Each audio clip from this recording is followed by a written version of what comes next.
பழத்தோட்ட ஊழியங்கள் கர்த்தரருளின ஊழியங்கள் திராட்சை பழத்தோட்ட ஊழியங்கள் கர்த்தரருளின ஊழியங்கள் அவரில் நிலைத்திருந்து கனி கொடுப்போம் கர்த்தர் வாய்க்க செய்வார் அவரில் நிலைத்திருந்து கனி கொடுப்போம் கர்த்தர் வாய்க்க செய்வார் துதி உமக்கே துதி உமக்கே துதி உமக்கே என்றுமே என்றும் துதி உமக்கே துதி உமக்கே துதி உமக்கே என்றுமே என்றும் துதி உமக்கே என்றுமே என்றும் துதி உமக்கே என்றுமே திராட்சை பழத்தோட்ட ஊழியங்கள் கர்த்தரருளின ஊழியங்கள் திராட்சை பழத்தோட்ட ஊழியங்கள் கர்த்தரருளின ஊழியங்கள் அவரில் நிலைத்திருந்து கனி கொடுப்போம் கர்த்தர் வாய்க்க செய்வார் அவரில் நிலைத்திருந்து கனி கொடுப்போம் கர்த்தர் வாய்க்க செய்வார் துதி உமக்கே துதி உமக்கே துதி உமக்கே என்றுமே என்றும் துதி உமக்கே துதி உமக்கே துதி உமக்கே என்றுமே என்றும் துதி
சிறியவனை புழுதிலிருந்தும் எளியவனை குப்பையிலிருந்தும் எடுத்து உயர்த்தி ராஜாக்களோடும் பிரபுக்களோடும் வந்திருக்க செய்கிற அருமை ஆண்டவர் இயேசு கிறிஸ்துவின் இனிதான நாமத்தினாலே இந்த சத்தத்தை கேட்கின்ற அனைத்து தேவனுடைய பிள்ளைகளுக்கும் என்னுடைய அன்பான வாழ்த்துதல்கள். நீங்கள் கோடா கோடியை பெருகுவீர்களாக, உங்களுடைய பிள்ளைகள் கோடா கோடியை பெருகுவார்களாக என்று வாழ்த்துகின்றேன், ஆசீர்வதிக்கின்றேன். விருத்துக்குரியவர்களே, கர்த்தர் உங்களோடு கூட இருந்து உங்களை ஆசீர்வதித்து வழி நடத்துவாராக என்று சொல்லி நான் வாழ்த்துகின்றேன். நம்முடைய ஊழியத்தின் சார்பாக மக்களுக்கு பல விதங்களிலே நல்ல காரியங்களை செய்வதற்காக நாம் பிரயாசம் எடுக்கின்றோம். மாதந்தோறும் அனைத்து கூட்டங்களின் இறுதியிலும் நாம் அந்த கூட்டத்தில் பங்கு பெறுபவர்களுக்காக நாம் இலவசமாக விருந்தளிக்கின்றோம். எல்லாருக்கும் தனித்தனியாக ஜெபித்து விடுதலையை பெற்று நாம் அனுப்புகின்றோம். அதை போலவே கிறிஸ்மஸ் காலங்கள் நெருங்குகின்றபடியினாலே ஏழை ஜனங்களுக்காக வஸ்திரங்களை அளிப்பதற்காக நாம் பிரயாசப்படுகிறோம். நமக்கு மொத்தம் 1000 சேலைகளும் 500 பேண்ட் ஷர்ட்டும் தேவை. பிளாக் கலர் பேண்ட்ஸும் ஒயிட் கலர் ஷர்ட்டும் மற்றும் புடவைகள் உங்களுடைய விருப்பத்துக்கு ஏற்ப நீங்கள் எடுத்து கொடுக்கலாம். கர்த்தர் உங்களை ஆசீர்வதிப்பார். அதே போலவே ஒவ்வொரு வருடமும் கிறிஸ்துமஸ் கொண்டாட்டத்தின் பொழுது நாம் மட்டன் விருந்து அளிக்கிறோம். 150 கிலோ மட்டன் போடுவதற்கு தீர்மானித்திருக்கிறோம். அதுக்கு 10 ஆட்டுக்கடாக்கள் தேவை. இதுவரைக்கும் நல்ல உள்ளம் படைத்த 5 குடும்பத்தார்கள் ஆட்டுக்கடாக்களை தருவதாய் சொல்லியிருக்கிறார்கள். இன்னும் ஒரு 5 ஆட்டுக்கடாக்கள் நமக்கு தேவை என்பது நினைவூட்ட விரும்புகிறேன். நீங்கள் ஆட்டுக்கடாக்களை வளர்த்து கர்த்தர் உங்கள் உள்ளத்தை ஏவினால் தாராளமாய் கொடுக்கலாம். இதுக்குரியவரை நம்முடைய ஊழியத்தின் சார்பாக கட்டப்பட்டு நடத்தப்பட்டு வருகிற அடைக்கலான் குருவி எனப்பட்ட ஆவிக்குரிய முதியோர் இல்லம். தினந்தோறும் நல்ல ஊழியக்காரர்கள், ஜெப வீரர்கள் வந்து அவர்களை ஜெபத்தில் நடத்துகின்றார்கள். அவர்களுக்காக தினந்தோறும் நல்ல ஆவிக்குரிய செய்திகள் அளிக்கப்படுகின்றன. அவர்கள் உற்சாகப்படுத்தப்படுகிறார்கள், தேற்றப்படுகின்றார்கள்.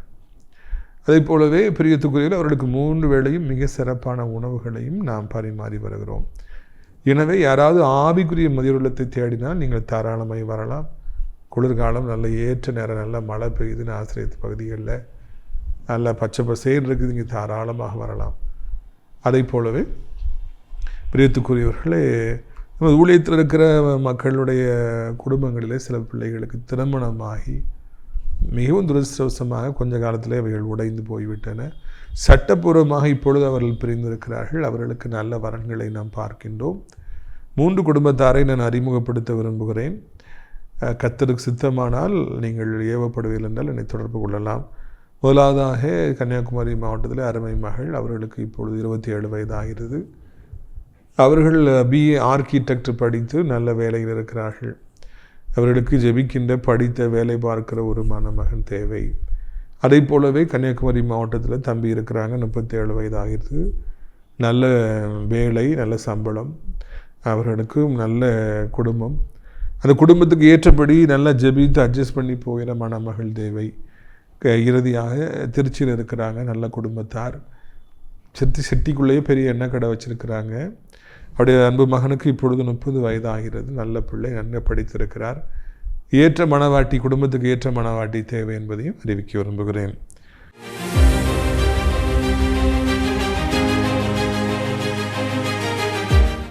பிரியத்துக்குரியவர்களின் நீதிமொழிகள் 22வது அதிகாரம் 9வது வசனம். கருணை கண்ணன் ஆசிர்வதிக்கப்படுவான், அவன் தன் ஆகாரத்தில் தரித்திரனுக்கு கொடுக்கின்றான். எச்சிக்கையால் அவங்க காக்கா கூட விரட்ட மாட்டாங்களாம். ஏன்னா சாப்பிட்டுட்டு இருக்கும்போது இந்த எச்சிக்கையில் 1-2 பருக்கு, சோத்து பருக்கு இருக்கும். காக்கா விரட்டினா அது கீழே விழுந்துடும், அவங்களுக்கு கிடைக்காம போயிடும். கோடியாக ரூபாய்கள் வைத்திருப்பார்கள். ஊழியக்காரர்கள் தரித்திரத்தில் ஏழ்மையில் போய் அவர்களுக்கு ஜெபித்தால் ஒரு 100 ரூபாய் கூட கொடுக்க மாட்டார்கள். எவ்வளோ பெரிய பெரிய வீடுகளை கட்டி மாளிகைகளை எல்லா வசதிகளோடு இருப்பார்கள். ஏழைகளுக்கு கொடுக்க வேண்டுங்கிற எண்ணமே அவர்களுக்கு இருக்கவே இருக்காது. சாகின்ற நாள் மட்டும் அவர்கள் கைகளை இறுக்கி மூடிக்கொள்வார்கள். செத்து போன பிறகு அவரோடு கூட என்ன வரப்போகிறது? பிரியத்துக்குரியவர்களே, ஆண்டவர் மேலிருந்து பார்த்து கொண்டே இருக்கிறார். அவர் சொல்கிற கருணை கண்ணன், பிறருக்கு மனம் இறங்குறவர்கள், பிறருக்கு உதவி செய்கிறவர்கள், பிறருக்கு வருத்தப்படுபவர்கள். ஆஸ்பத்திரியில் இருக்காங்கன்னா போய் பார்த்துட்டு மாத்திரம் வர மாட்டாங்க, பில்லு அவங்களே கேட்டுவாங்க. ஃப்ரெண்ட்ஸோட சாப்பிட உட்காந்துருக்காங்கன்னா நான் தான் காசு கொடுப்பேன்னு சொல்லி அவங்க மொத்தமாக எல்லாம் சாப்பிட்ட எல்லாருக்கும் பில் கொடுப்பாங்க. சர்ச்சுக்கு வந்தாங்கன்னா இந்த பில்டிங்க்கு நான் காசு கொடுக்குறேன்னு சொல்லி கொடுப்பாங்க. அப்படி கொடுக்குற பொழுது கர்த்தர் அவர்களை 1000 மடங்கு ஆசீர்வதிக்கின்றார். அவர்கள் தங்கள் ஆகாரத்தில் தரித்திரக்கு கொடுக்காங்களா, டெய்லி எல்லாருக்கும் இலவசமாக சாப்பாடு கொடுப்பாங்க. பார்க்குறவங்களுக்கெல்லாம் உதவி செய்வாங்க. அவங்க தேவனுடைய நாமத்துக்கு மகிமை இருப்பாங்க. அவர் கருணை கண்ணனாக இருப்பாங்க. பரலோக ராஜ்யத்தில் கூட அவங்க உயர்ந்த அடைக்கலத்தில் வைக்கப்படுவாங்க. நம்ம கருணை கண்ணனாக இருக்கிறோமா, இல்லை கஞ்ச பயலாக இருக்கிறோமா என்பதை யோசித்து பார்ப்போம்.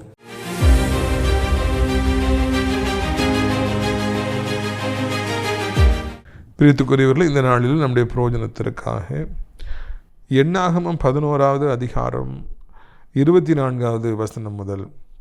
அப்பொழுது மோசே புறப்பட்டு கர்த்தருடைய வார்த்தைகளை ஜனங்களுக்குள்ளே சொல்லி, ஜனங்களில் மூப்பரில் 70 பேரை கூட்டி கூடாரத்தை சுற்றிலும் அவர்கள் நிறுத்தினான்.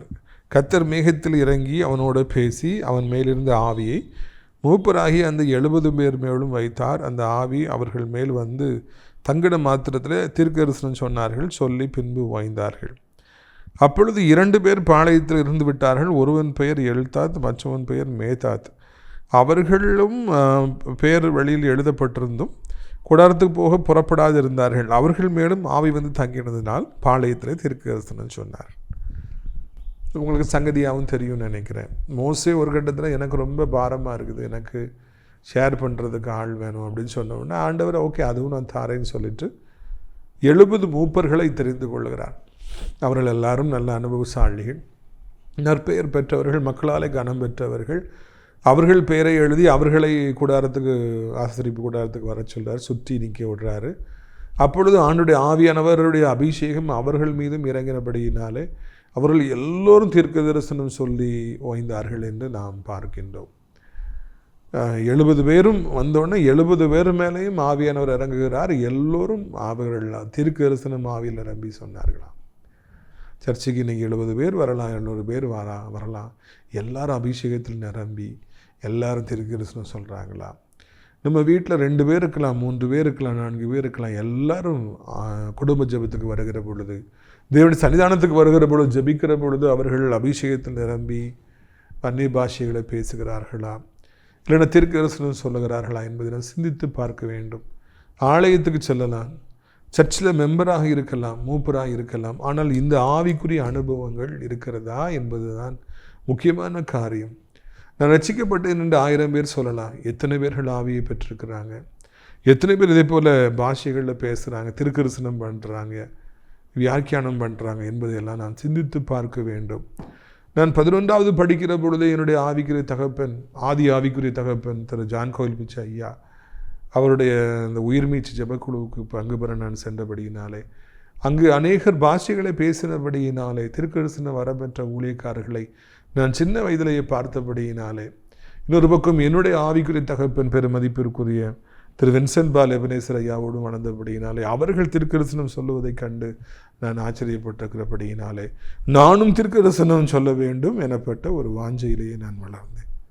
எனக்கும் பாஷைகளில் பேச வேண்டும், தீர்க்கதரிசனம் சொல்ல வேண்டும், வியாக்கியானம் சொல்ல வேண்டும் என்ற ஆசை 11வது படிக்கிற பொழுதே உள்ளத்துக்குள்ளே வந்து விட்டது. அதனால தான் ஆண்டவர் இன்றைக்கு அப்படி மாற்றினார். நாம் ஆண்டவருக்காக இதே போல வைராக்கியம் கொள்ள வேண்டும், வாஞ்சை கொள்ள வேண்டும், ஆவியை பெற வேண்டும். நாம் தீர்க்கதரிசனம் சொல்ல வேண்டும், வல்லமையான ஊழியத்தை செய்ய வேண்டும், பிசாசுகளை துரத்த வேண்டும், வியாதியஸ்தர்களுக்காய் ஜெபிக்கிற பொழுது அவர்களுக்கு சுகம் கிடைக்க வேண்டும் போன்ற உயர்வான எண்ணங்கள், ஆவிக்குரிய உயர்வான எண்ணங்கள் நமக்குள்ளே உண்டாக வேண்டும். ஸ்கூலுக்கு போகும்போது, காலேஜுக்கு போகும்போது, சமுதாயத்தில் நிறைய பேரை பார்க்கும் பொழுது நானும் படிக்கணும், நானும் வேலைக்கு போகணும், நானும் பிஸ்னஸ் பண்ணணும், நானும் சம்பாதிக்கணும், நானும் பெரிய வீடு கட்டணும், நானும் பணக்காரனாக இருக்கணுங்கிற எண்ணங்கள், ஆசைகள் எல்லாம் நமக்கு வருகின்றன. தவறல்ல. அப்படி ஆசைகள் வந்தால்தான் நாம் உழைப்போம், பெரிய நபராக மாறுவோம், அநேகருக்கு ஆசீர்வாதமாக நாம் இருக்க முடியும். எப்படி உலகப்பிரமான காரியங்களிலே உயர வேண்டும் என்கிற ஆசை எல்லோருக்கும் இருக்கிறதோ அதே போல் ஆவிக்குரிய ஓட்டத்திலும் நான் உயர வேண்டும், ஆவியை பெற்றுக்கொள்ள வேண்டும், நான் எழும்பி பிரகாசிக்க வேண்டும் போன்ற எண்ணங்கள் எல்லாம் நமக்குள்ளே இருக்க வேண்டும். நமக்குள்ளே அப்படிப்பட்ட ஆசையே இல்லை என்றால் ஆண்டவர் எப்படி நமக்கு அபிஷேகத்தை தர முடியும்? நான் சர்ச்சுக்கு ஞாயிற்றுக்கிழமை ஆனால் போவேன், செய்தியை கேட்பேன், காணிக்கையை போடுவேன், முடிஞ்ச காணிக்கை. அதுக்கு பிறகு நான் வீட்டுக்கு வருவேன். அதுக்கு பிறகு நான் நல்லா மத்தியானம் மட்டன் சாப்பிட்டு தூங்கிடுவேன். அன்றைக்கி ஒரு நாள் தான் ரெஸ்ட்டு, சண்டே. அதுக்கு பிறகு நான் அடுத்த நாள்லேருந்து என் வேலையை பார்க்க போகிறேன் அப்படின்னு சொல்லிட்டு நம்ம வாழ்வோம் என்றால் முண்டேனாக இல்லைனா ரொட்டீனாக நமக்கு அதுதான் சர்ச்சுக்கு போகிற அனுபவம். போகணும், காணிக்கை போடணும், வீட்டுக்கு வரணும், நல்லா சாப்பிடணும், மத்தியானம் தூங்கிடணும், மிச்ச நாட்கள் வேலையை பார்க்கணுங்கிற அந்த மாதிரியான தொடர்ச்சியான ஒரு சைக்கிள் இல்லை வாழ்க்கை சக்கரம் சுழலும் என்றால் நாம் எப்படி ஆண்டவருடைய கரங்களிலிருந்து அபிஷேகத்தை பெற முடியும், அற்புதத்தை பெற முடியும் என்பதை நாம் யோசிக்க வேண்டும். இந்த உலகத்திலே நாம் ஆவியை பெற்றிருந்தால்தான், அபிஷேகத்தை பெற்றிருந்தால்தான் நாம் அசைக்க முடியும், எல்லாவற்றையும் அசைக்க முடியும். உலகத்தை கலக்கிறவர்கள் இங்கும் வந்துவிட்டார்கள் என்று பவுல் அப்போஸ்தலனை குறித்து சொன்னார்கள். காரணம், அவருக்குள்ளாக ஒரு அபிஷேகம் இருந்தபடியினால சென்ற இடமெல்லாம் அவர் கலக்கினார், உலகத்தை கலக்கினார். He shook the world. Paul, Apostle Paul shook the world, shook everybody. காரணம், அவருக்குள்ளே இருந்த அபிஷேகம். வாலிபனை, வாலிப பிள்ளைகளை அபிஷேகத்தை பெற வாஞ்சியுங்கள். நீங்கள் சின்ன வயதிலே அபிஷேகத்தை பெற்று விடுவீர்கள் என்றால் வருங்காலத்தில் மிகப்பெரிய ஒரு நபராக, ஊழியக்காரராக மாறுவதற்கு ஒரு சிறந்த ஒரு வாய்ப்பு உள்ளது என்பதை நான் உங்களுக்கு அறிமுகப்படுத்தும்படியாய் விரும்புகிறேன். 70 பேரை கூட்டு போய் விட்டால் எல்லாரும் ஆவியில் நிரம்பி அபிஷேகம் சொல்கிறாங்க. 2 பேர் மாத்திரம் கூடாரத்துக்கு போக மனம் இல்லாமல் இருந்தாங்களாம். ஆனால் அவங்க பேரையும் எழுதி வச்சுருந்தாங்களாம். அவருடைய பேர்களை நான் வாசிக்க கேட்டோம் அல்லவா, பார்த்தீர்களா? ஒருவன் பேர் எல்தாத்து, மற்றவன் பேர் மேதாத்து. அவங்க பேர் இருந்தது. அவங்க கூடாரத்துக்கு போக புறப்படாது இருந்தார்கள்.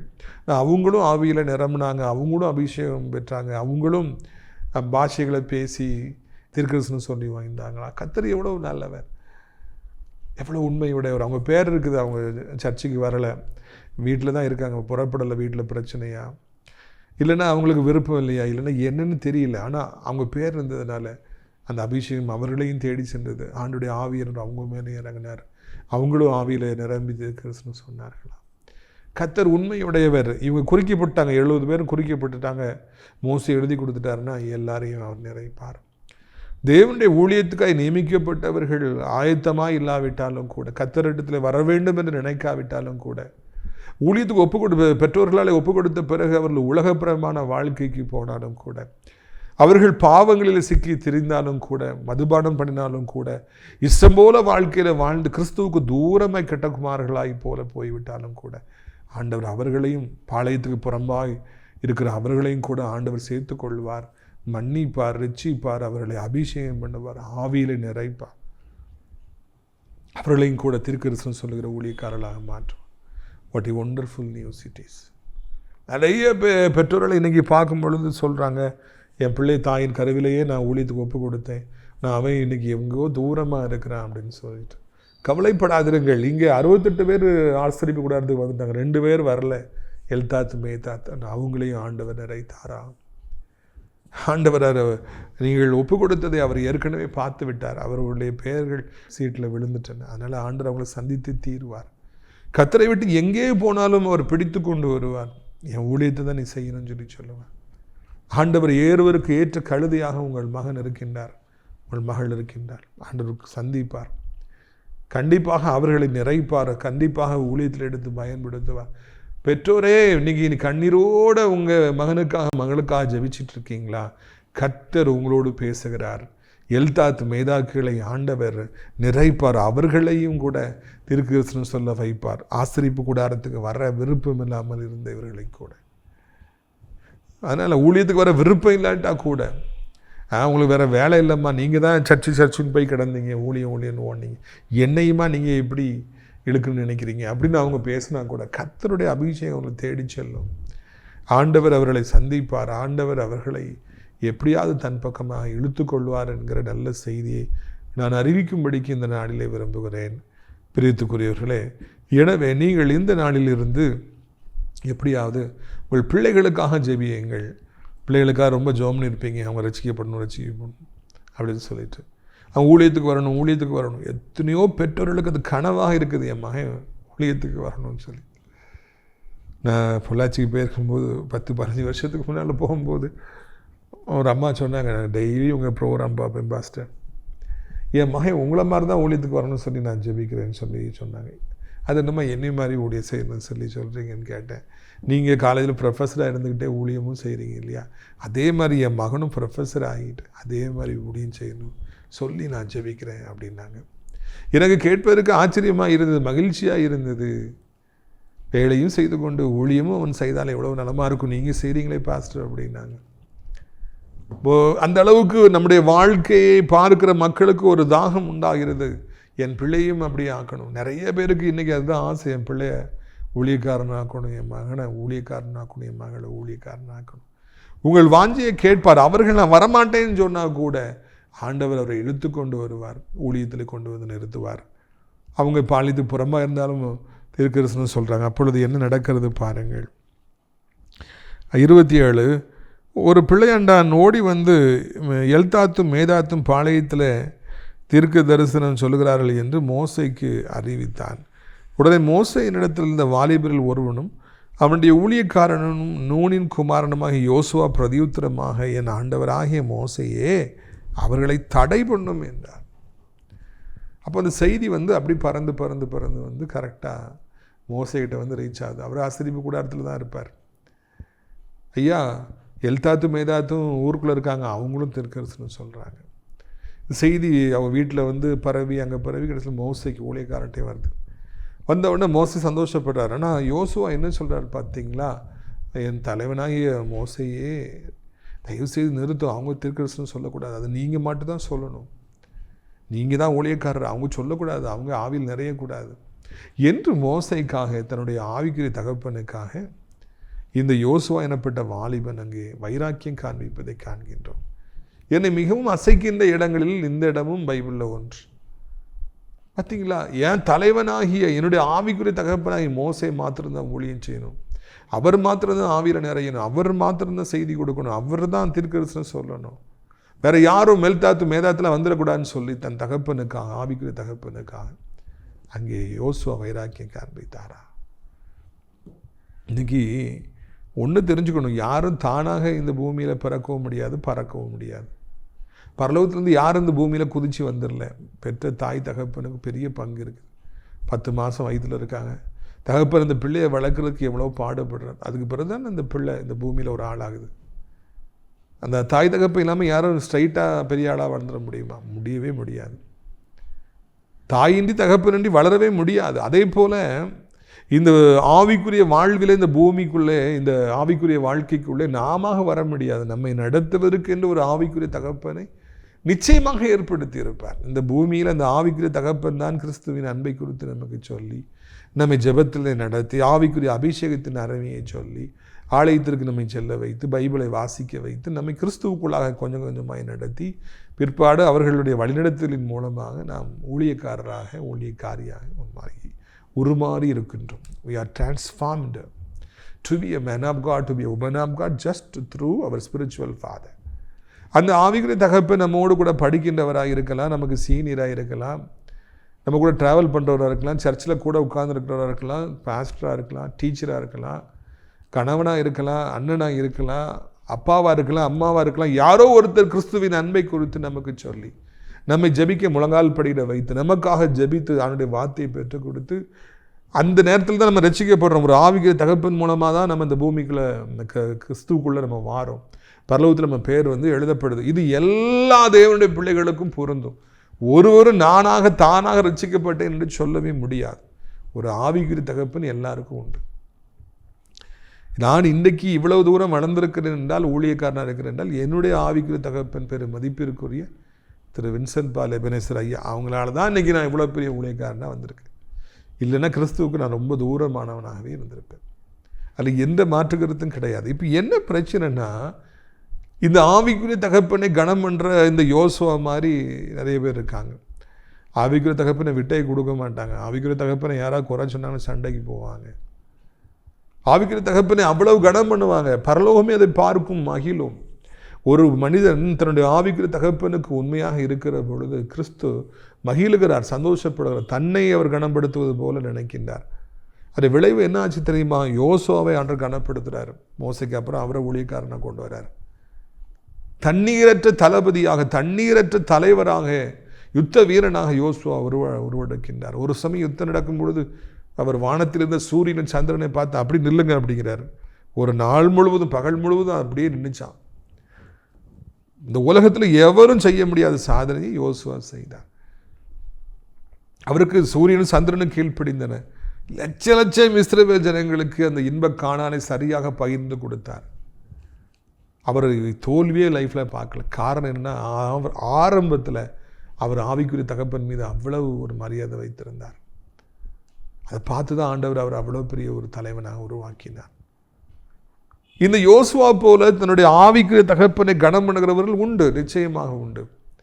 அவர்களெல்லாம் ஆவிக்குரிய வாழ்க்கையின் அடிச்சுவடியை அழகாக படித்திருக்கிறார். அதே நேரத்தில் ஆவிக்குரிய தகப்பனை பரியாசம் பண்ணி சிரிக்கின்ற, கேவலமாய் பேசுகின்ற, ஆவிக்குரிய தகப்பனை போட்டியாக நினைக்கின்ற, ஆவிக்குரிய தகப்பன் நற்பெயரை கொள்ளுகின்ற, ஆவிக்குரிய தகப்பனை மாதிரி மோசமே யாரும் கிடையாதுன்னு சொல்லுகிற கேவலமான புத்தி படைத்த எத்தனையோ பேர்களையும் என்னுடைய வாழ்க்கையில் நான் கண்டிருக்கின்றேன். ஒரு சமயம் ஒரு ஆவிக்குரிய நண்பர் என்னை தேடி வந்தார். அவர்கிட்ட நான் பேசிகிட்டு இருந்தேன். அவர் செய்தி கொடுத்ததில் ரொம்ப ஒரு அறவைக்கடாக கொடுப்பார், ஒன்றுமே தெரியாது. ஆனால் நான் செய்தி கொடுப்பதை பார்த்து தான் அவர் நல்லா செய்தி கொடுக்கறதுக்கு அவர் கற்றுக்கொண்டார். பேயை விரட்டுறது கற்றுக்கொண்டார். நிறைய காரியங்களை என்கிட்ட கற்றுக்கொண்டார். ஒரு வகையில் நானும் அவருக்கு ஒரு ஆவிக்குரிய தகப்பன் தான்.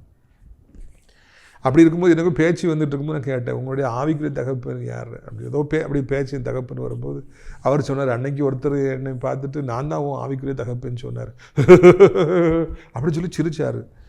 உடனே என்ன அப்படி சிரிக்கிறீங்கன்னு கேட்டேன். இல்லை, நான் அங்கே போனேன், இங்கே போனேன், இந்த ஊழியத்துக்கு போனேன், அந்த ஊழியத்துக்கு போனேன், நிறைய பேர் பிரசங்கம் பண்ணாங்க. அப்படி சொன்னால் எனக்கு 200 ஆவிக்குரிய தகப்பன் கூட இருப்பாங்களே. அவர் என்னைய எனக்கு நான் தான் உனக்கு ஆவிக்குரிய தகப்பன்னு சொல்கிறான்னு சொல்லி பரியாசம் பண்ணி சிரிக்கிறாரு. எனக்கு ஒரு மாதிரி ஷாக்காகி போச்சு. இவ்வளோத்துக்கு ஒரு முழு நேரமாக பணி செய்கிறார். எனக்கு ஆவிக்குரிய தகப்பெல்லாம் யாரும் கிடையாது. அப்படி பார்த்தா 200 பேர் எனக்கு ஆவிக்குரிய தகப்பனாக இருப்பான் அப்படி சொல்லி அவர் சிரிக்காரு, பரியாசம் பண்ணார். நான் அதிர்ந்து போய்விட்டேன். கிறிஸ்துவுக்குள்ளாய் நம்ம நடத்த எத்தனை பேர் பிரயாசம் எடுத்திருப்பாங்க. இல்லைன்னா அந்த அந்த தகப்பன் எவ்வளோ பிரயாசம் எடுத்திருப்பார். அவரே எனக்கு கிடையாது, எனக்கு ஆவிக்குரிய தகப்பனே கிடையாது என்று பரியாசம் பண்ணி அந்த ஊழியக்காரன் சிரித்தார். நான் நடுங்கி போய்விட்டேன். பிரியத்துக்குரியவர்களே, சொந்த ஆவிக்குரிய தகப்பனே கிடையாது என்று சொல்லுகிற இந்த நபரை போல எத்தனையோ பேர்களை நம்முடைய வாழ்க்கையிலே நாம் காண்கின்றோம். ஊழியக்காரனை யார் நம்ம நடத்தினாங்களோ அந்த ஊழியக்காரனை கேவலமாக பேசுகிறவர்களை காண்கிறோம். யோசுவா ஆவிக்குரிய தகப்பனுக்கு வைராக்கியம் கொண்டிருந்தார். ஆனால் இன்னைக்கு ஆவிக்குரிய தகப்பனை அழிக்கிறது தான் என் வேலைன்னு சொல்லியிருக்கிறவங்க எத்தனை பேர் இருக்காங்க. பிரியத்துக்குரியவர்களே, நம்முடைய வாழ்க்கையில் நிறைய பேர்களை நாம் காண்கிறோம். வித்தியாசமான மனிதர்களை காண்கிறோம். ஒரு பொழுதும் நாம் ஆவிக்குரிய தகப்பனை கேவலமாய் பேச வேண்டாம். அவங்கள நம்ம தூக்கி சாக்கடையை வீச வேண்டாம், சகதியை வீச வேண்டாம். மாறாக அவர்களை கனம் பண்ணுவோம், நேசிப்போம். உங்களால் தான் நான் இன்னைக்கு இப்படி இருக்கேன்னு சொல்லுவோம். அப்படி வாழ்க்கையில் 1000 குறைபாடுகள் இருக்கலாம், அதெல்லாம் கர்த்தர் பார்த்துக்கொள்வோம். அது நம்முடைய வேலை கிடையாது. அவருக்கு நம்ம கனமான பாத்திரங்கள், அவருடைய ஊழியத்தினால தான் நம்ம வந்தோங்கிறத மறந்து போகக்கூடாது. அப்படி இருந்தால்தான் கர்த்தர் நம்மை ஆசீர்வதிப்பார். ஆவிக்குரிய தகப்பனை கனம் பண்ணுங்கள், தேடி செல்லுங்கள். அவங்க பலகீனம் இருப்பாங்கன்னா அவங்களுக்கு அது ஜெபம் பண்ணுங்க, அவங்களுக்கு உதவி செய்யுங்க, அவங்கள ஃபோன் பண்ணி பேசுங்க, அவங்கள்ட்ட அன்பாக இருங்க, எல்லா இடத்துலையும் சொல்லுங்கள், அவளை சந்தோஷப்படுத்துங்க. அப்படி கர்த்தர் உங்களை நினைத்து பார்க்க முடியாத அளவுக்கு ஆசீர்வதிப்பார். ஆவிக்குரிய தகப்பனை பரியாசம் பண்ணாதீங்க, சிரிக்காதீங்க, அது சாபமாக முடிந்துவிடும் என்பதை மறந்து விடாதிருங்கள். உங்களுக்காக ஜெபிக்கட்டுமா? கண்களை மூடுவீர்களா? அப்பா பிதாவே, இந்த அருமையான நாளுக்காக நன்றி. இந்த நாளிலும் கூட அருமையான ஒரு சத்தியத்தை கேட்க ஆண்டவரே நீங்கள் உதவி செய்தீங்க. நீங்கள் வானத்துக்கும் பூமிக்கும் ஆண்டவராக இருக்கிறீங்கப்பா. ஆண்டவரே, ஆவிக்குரிய தகப்பனை கனம் பண்ணுவது என்பது எவ்வளவு முக்கியமானதாக இருக்கிறது என்பதை ஆண்டவரே இந்த செய்தியின் மூலமாக நாங்கள் காண்கின்றோம். பிள்ளைகளை குறித்து பாரத்தோடு இருப்பவர்கள், எப்படியாவது என் பிள்ளை ஊழியத்துக்கு வர வேண்டுமே என்று பாரத்தோடு இருப்பவர்களுக்கு நல்ல செய்தியை கொடுத்துருக்கிறீங்க. அதற்காக நன்றி அப்பா. பரலோகத்தில் உள்ள எங்கள் ஆண்டவரே, இந்த அருமையான நாளிலும் கூட சத்தத்தை கேட்குற பிள்ளைகள் என்ன நிலைமையில் இருந்தாலும் அவர்களுக்கு உதவி செய்யும். முக்கியமாக வியாதிப்பட்டிருப்பால் என்றால் அவருடைய வியாதிகளை மாற்றி துடைத்தெடுத்து அந்த கிருமிகளை மறைய செய்து, கட்டிகளை மறைய செய்து, புண்களை மறைய செய்து, தோளினாலே மூடி ஆண்டவரே நீர் மகிழ்விக்கும்படிக்கு கத்தாவே கெஞ்சி மன்றாடுகிற ராஜா.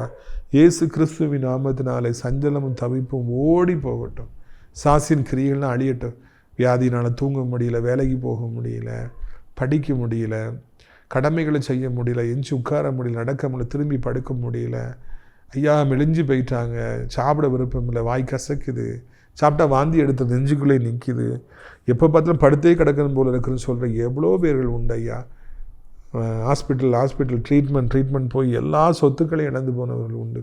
ஒவ்வொருவருக்கும் மனம் இறங்கி அவர்களுக்கு அற்புத சுகத்தை கொடுத்து ஏசப்பா கோயிலுள்ள சாட்சியாய் வாழ வைப்பீராக. ஊழியத்துக்கு ஒப்பு கொடுத்த பிறகும் கூட அங்கங்கமாய் அலைந்து திரிகிற பாவத்தில் மூடி இருக்கிற வாலிபர்களை எப்படியாவது சந்தியும். கெட்ட குமாரர்களை மனந்திரும்பிய மைந்தர்களாய் மாற்றி பெற்ற தகப்பனின் தாயும் ஆவிக்குரிய தகப்பனையும் சந்தோஷப்படுத்துங்க ஆண்டவரே. பரலோகத்தில் இருக்கிற தகப்பன் ஆண்டவரே நீங்கள் சந்தோஷப்படுங்க. அதற்காக சோத்திரம். பிஸ்னஸ் இழந்து போய் வேலை இல்லாமல் அங்குமாய் ஓடித்திருக்கிற எத்தனையோ பேர்கள் உண்டு. வருமானம் இல்லாமல் இருப்பவர்கள் உண்டு. கடன் பாரங்களை சிக்கி தவிப்பவர்கள், வட்டி கடனில் சிக்கி தவிப்பவர்கள், ஆப் வட்டி, ஆண்டவர் மீட்டர் வட்டி, தண்டால் வட்டியில் சிக்கி தவிப்பவர்கள் என்று எத்தனையோ பேர்கள் உண்டு. ஒவ்வொருவருக்கும் கர்த்தர் மனம் இறங்கும். ஒவ்வொருவரையும் கர்த்தர் ஆசீர்வதியும், ஒவ்வொருவரையும் பலப்படுத்தும், ஒவ்வொருவரையும் ஸ்திரப்படுத்துங்கப்பா. வானத்தையும் பூமியும் படைத்த கர்த்தர் திருநாமத்தினாலே சாத்தான் வெட்கப்பட்டு போவானாக. சாத்தான் இந்த நாளிலே அழிந்து போவானாக. கடன்கள் அழிந்து போகட்டும், இஎம்ஐகள் அழிந்து போகட்டும், பிள்ளைகளுடைய பாத்திரம் நிரம்பி வழியோட சம்பளம் வரட்டும், ப்ரமோஷன் வரட்டும், டிரான்ஸ்ஃபர் வரட்டும், வீசா வரட்டும், பிள்ளைகளுடைய வேலையில் உயர்வை தாரும், கடன் இல்லாமல் சொந்த வீட்டை வாங்க, நிலத்தை வாங்க உதவி செய்ய அதிசயங்களை காணப்படும், நிரந்தரமான வருமானங்களை உருவாக்கித்தார். ஆண்டவரே, பிள்ளைகள் நிமித்தமாய், மனைவி நிமித்தமாய், கணவன் நிமித்தமாய் பாரத்தோடு இருக்கிற திருமண வாழ்க்கை கசப்பாகி விட்டபடினால பாரத்தோடு இருப்பவர்களுக்கெல்லாம் உதவி செய்யுங்க. நீண்ட காலமாய் திருமணமாகாமல் குழந்தை இல்லாமல் இருப்பவர்களுக்கு அற்புதத்தையும் அதிசயத்தையும் செய்து சந்தோஷப்படுத்துங்கப்பா. ஏசப்பா நிந்தியை நீக்குங்க ஐயா. வயதானவர்கள் கீழே விழுந்து விடாதபடி 2 கைகளாலே அவர்களை ஏந்தி கொள்ளுங்க ஐயா. எலும்புகள் முறிந்து விடாதபடி காத்துக்கொள்ளுங்க. அடிமைத்தனம், போதை அடிமைத்தனம், மொபைல் அடிமைத்தனம், பைக் அடிமைத்தனம், கெட்ட நண்பர்கள், கெட்ட சகவாசங்களை உடைய வாலிபர்களை சந்தி. பைக்கில் வேகமாக போய் முட்டினா 1 நிமிஷத்தில் உயிர் போயிடும். அம்மா அப்பாவுடைய கனவுகள் காற்றோடு போய்விடுமே அப்பா. விபத்துகள் வராதபடி, மரணங்கள் வராதபடி காத்துக்கொள்ளுங்கப்பா. இறைவா, இந்த அருமையான நாளிலும் கூட உலகம் முழுவதும் அத்தனை மக்களை ஆசீர்வதிங்க. இந்திய தாய் திருநாட்டு மக்களையும் ஆசீர்வதிங்க. அனைத்து விசுவாச பிள்ளைகளையும் அனைத்து ஊழியக்காரர்களையும் ஆசீர்வதிங்க. தகப்பனே, நாசிரியர் திராட்சைப்பழத்தோட்ட ஊழியர்களை நேசிக்கிறேன். நாள்தோறும் நம்முடைய நிகழ்ச்சிகளை பார்க்கிற அறிமுகப்படுத்துகிற அனைத்து நல்ல உள்ளங்களையும் ஆசீர்வதிங்க. யாருக்கு என்ன நன்மை வேணுமோ அந்த நன்மையை செய்து கொடுங்க. ஆண்டவரே தோத்திரம் ஐயா, எங்கள் பரம தகப்பனே, கிறிஸ்மஸ் காலங்களில் 1000 பேருக்கு சேலையும் 500 பேருக்கு பேண்ட் ஷர்ட்டும் தேவை, கடாக்கள் தேவை. அதை எங்களுக்கு தந்து எங்கள் கிறிஸ்மஸ் கொண்டாட்டங்களை ஆசீர்வித்து தாரும். அடைக்கலான் குறி முதலில் தங்க ஏராளமான இடங்கள் உண்டு. அநேகரை அழைத்து கொண்டு வாரும். அப்பா, இந்த செய்தியை கேட்டு உடன் சேர்ந்து ஜபித்த ஒவ்வொருவருக்கும் ஏதோ ஒரு அதிசயத்தை செய்து சந்தோஷப்படுத்துங்க, மகிமைப்படுங்க. இரட்சகர் இயேசுவின் மூலம் ஜபிக்கிறோம் நல்ல பிதாவே, ஆமென். என் ஆத்துமாவே கர்த்தரை சோத்திரி, என் முழு உள்ளமே அவருடைய பரிசுத்த நாமத்தை சோத்திரி. என் ஆத்துமாவே கர்த்தரை சோத்திரி, அவர் செய்த சகல உபகாரங்களையும் ஒருபொழுதும் மறவாதே, ஆமென்.